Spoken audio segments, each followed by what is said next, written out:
viewers, my name's Cara. I was just recording a video for my Saturn Returns course and the camera I was using died like 2 points from the end of the video. Now I have to wait hours for it to recharge or start recording it on a different camera and have totally different sound and video quality. So here I am making another video. It is the beginning of November 2017 right now, and there are like 3 other videos that I need to be posting, but they're not actually ready yet, so there's a lot of stuff that I'm working on. So hopefully I should have something new for you in the next week or so. I mean, there will always be something going on. But the things that I've been concocting are not quite ready, but hopefully at least 1, if not 2 of them will be done this month. So that'll be fun. Look forward to that. Vagueness, my trademark. Anyway, I wanted to talk today about identifying as a witch and telling people that you are one, or at least not lying to them when they ask about it. Because this has come up twice this past week in my life since Halloween. So it's a topic that people talk about a lot, you know, coming out of the broom closet, thinking that it's going to be horrible and, you know, we don't want to deal with it, and how are people going to react and all of this stuff. And it's always up to the individual when you decide to come out about any type of identity. And we're always coming out every day. Even people who are out and proud, you're still coming out every time you tell it to someone new, or every time someone new finds out about it, or in a new situation, right? So it's not something that we do just once, but the first time can definitely feel like a big deal. And the first time it's a stranger can feel like a totally different kind of big deal. So not saying that anyone has to say, you know, who they are or what they are if you don't feel ready. But I want to talk a bit about my experience with it, because this is, again, something that comes up a lot. So I have been what I consider out and proud about being a witch since I was like 16 or so. I was studying and practicing Wicca specifically. I started with Wicca specifically, and then kind of expanded a little bit past that, but I'm definitely still, I have that as like my roots, and a lot of my basis is very much still that style, but non-traditional, non-initiate. So I had started studying Wicca and witchcraft earlier than that, and my mother knew that I was studying it, knew that I was learning about it, knew that I liked it, whatever. But apparently didn't know that I was studying it because I thought like that's what was right for me. Like that's where I felt like it made sense finally. So I finally came out to her about it, my mother, to her about it when I think I was 16 at the time. And it's funny because we had already done rituals with groups of her friends before that, and I'm like teaching them all this stuff, and like I'm leading ritual as like a 13-year-old on Ostara. But she didn't know that it's what I considered myself until I said it. So I guess the first lesson is don't assume. Don't assume that people know that that's your identity just because you talk about it and you lead ritual. Like most people will get it, but not everyone. People don't like to assume. So you might run into those people who, unless you say it, they're not gonna, you know, they're not gonna assume anything about you, and that's good for them. So, but yeah, so from the time I was about 16, and I told my mother, from then on, I was like, yep, this is, you know, this is who I am. I'm going to say this is who I am. And I started making videos when I was like 18 or 19 and posting them here on YouTube. So I was out to a bunch of strangers on the internet, right, which is great. And a lot of my friends at the time knew, and never really had issues with any of them about that. A lot of my friends were very interested in it in high school, to varying degrees. Most of them, though, got out of it over years because they just realized that it wasn't really for them, or they were attracted to the more mystical special effects, you know, having powers aspect of it. And when they realized it's really more of, you know, more to it than that, it's more religion and spirituality, they were like, meh, you know, it's fine. Like, it's fine. So that's where a lot of people end up thinking, oh, you're just going through a phase. Because for some people it is a phase. For others of us, we're really interested in the deeper aspect of it, the more lifelong process of learning that it is and that it entails. From then on, I didn't necessarily go about broadcasting it. You know, I don't just introduce myself as, hi, my name's Cara, I'm a witch. Except on YouTube, because that's what my channel is, and that's how you all know me, and this is the work that I'm doing. So when I'm in that area, that environment, absolutely that's how I introduce myself. But if you're like with me on a daily basis, I don't like tell that to everyone that I meet first thing. I do, however, wear symbols of my faith. So this is where most of it has come in. And I have vlogs of like the few instances in my life where it has gone badly, where people have followed me around Walmart trying to save me. Okay, I have a vlog about that. It's called Wicca in Walmart, or the Singamajig lessons. And oh my gosh, I feel like I was so young in that video, but it was really like not that long ago. My mom's in it, my brother's in it, but we're so much younger. And then I have one about the person in the bookstore who saw me looking at pagan stuff and came over and handed me a tract from her church telling me about salvation and how I could be saved. And she said, I saw you looking at these books, and you know, I was going to go down a similar path years ago, and I just saw you and I thought, oh, she's just like me and I had to talk to you. She gave me this tract, and I actually engaged her in a little conversation to find out how much she really knows about it. And I have a vlog about that. And then a third time was when I was at the Ohio Renaissance Festival, and I had just purchased a new pendulum that is sort of a wire cage design with pentacles on it, and it has different stones that can be inserted into the cage that are associated with the chakras. And this woman saw me getting it out and looking at it after I had bought it at the festival, and came up to me and asked if she could pray for me.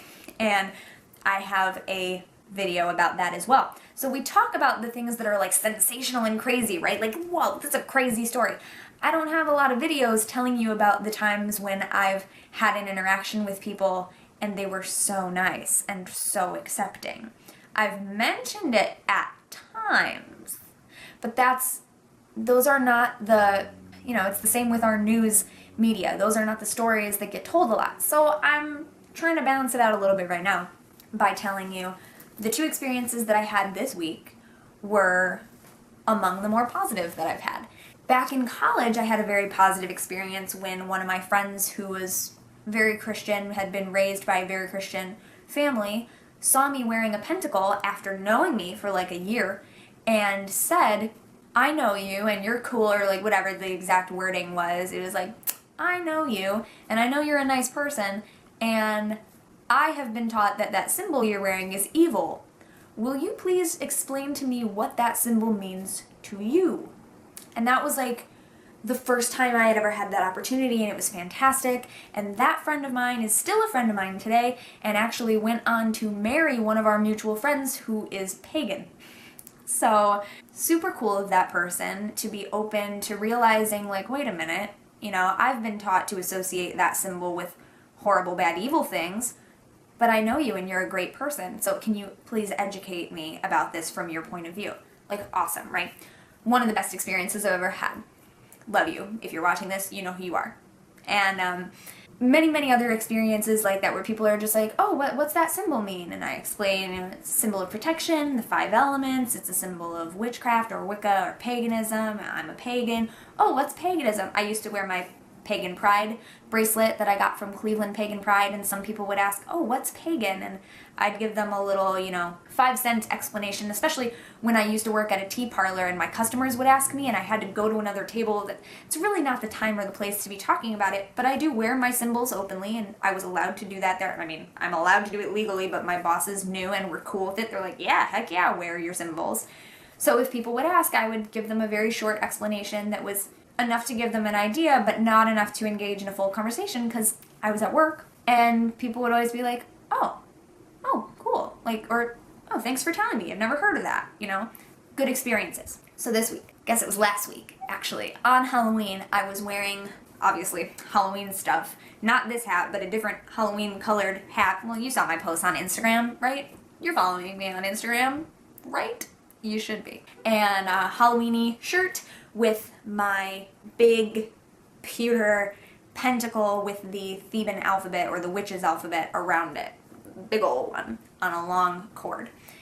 and I was out somewhere during the day, and someone just kind of like looked at me and said, "Are you a witch?" And they kind of pointed like toward my pentacle. So, or no, they asked, "Are you Wiccan?" And I said, "You know what this symbol means? That's awesome, good for you." And they said, "Yeah, I actually used to study Wicca for a little bit, so I recognize it and I know what it is." And they were with their mother, who's an older woman, and she just like smiled really sweetly at me, and then the two of them walked off having a conversation about Wicca. Cool, you know, so I was just like, "Hey, are you Wiccan?" Because I noticed the symbol. "Yes, I am." "Okay, cool. Awesome," you know, not the time to have a full-on conversation about how well I started as Wiccan and I moved on and "Yes, I am. Thank you for knowing what that symbol means." Awesome. Great interaction right there. Cool. Then today I had kind of a fun interaction with someone who I had never met before, and just we were talking, and they kind of out of nowhere, like left field, unrelated to the conversation, said, "Are you a witch?" And I like very quickly did a mental check of like, what jewelry am I wearing? Because last time this happened was on Halloween, just like a mere week ago, and I was wearing a giant pentacle. But I thought, like, what am I wearing? I'm not wearing a pentacle today. I'm wearing this. It happened today. So I'm wearing my triquetra, my triple knot, which actually is also a symbol in Catholicism if they're following Celtic paths. But, you know, or it's a symbol of charmed, which someone at the grocery store recently, or at a gas station recently asked me if this was charmed.